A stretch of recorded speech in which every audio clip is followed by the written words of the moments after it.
But first to Trey Yingst. He's live on the ground in Kiev with a look at how this war is threatening a global food crisis. Trey.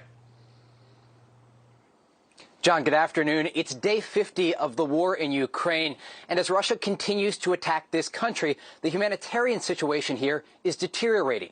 Millions are at risk of food insecurity.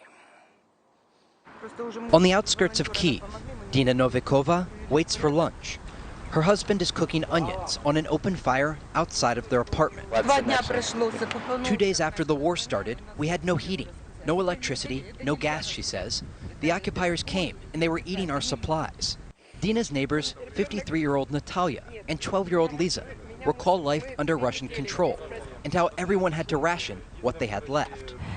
I was coming to Dina, and some days we needed to share one sausage for 3 people. The young Ukrainian recalls. Standing next to her, Natalia explains, after these days under Russian occupation, when you see someone you know who stayed alive, you treat them like your relatives. These Ukrainians aren't alone. Millions of people across the country could face food insecurity, the United Nations warns. David Beasley, the executive director of the UN's World Food Program, is on the ground in Ukraine. He's meeting with local residents, trying to get a better idea of what they need. 50 days, today's day 50. Day 50, we're at day 50.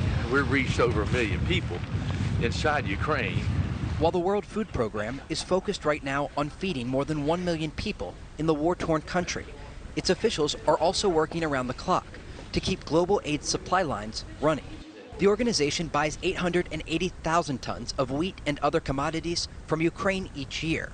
The countries that receive that food are now in need of alternative supplies. We've got the breadbasket of the world. Ukraine is shut down now for production. Beasley tells Fox News in an exclusive interview that he communicated directly with Russian leadership, saying that food supply ships must be allowed to safely leave their ports. He also demanded access to deliver life-saving aid to civilians in Ukraine. And I have personally asked, written letters to demand that we are given the access to reach these innocent people. To us, it's not complicated. It's very simple. Give us the access to let us do what we do best, and that's save lives in times of war and conflict.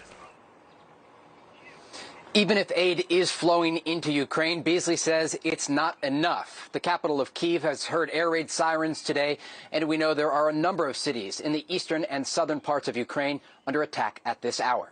John.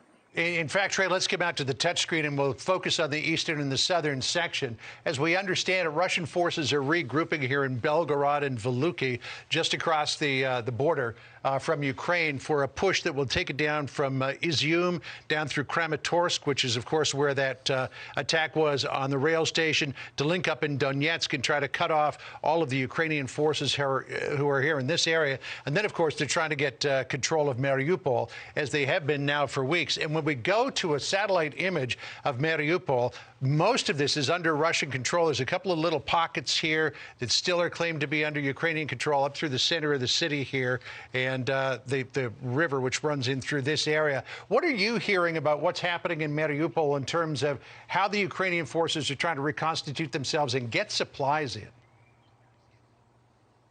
Yeah, John, you can see on that map, Mariupol is about to fall to Russian forces, but the Ukrainians aren't giving up the fight. There was a brigade from the Azov battalion that was able to link up with some Ukrainian Marines who were still fighting tooth and nail against these Russian forces as they pushed forward these Marines and fighters closer to the sea. Now that these two brigades have linked up, they say they will have a stronger effort to push back the Russian offensive.